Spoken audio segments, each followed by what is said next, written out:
To use voice to text on the Galaxy Watch 9, first of all, you will have to open a keyboard, just like this, and now you will have to swipe up and then click on this microphone icon.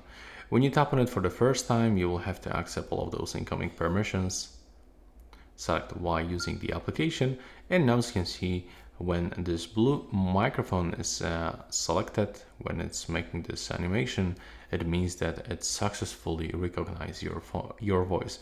But if it is not working, sometimes you will have to just tap on it. Now as you can see, I just turned it off. If I'm gonna click on it one more time, as you can see, now it will just start working one more time.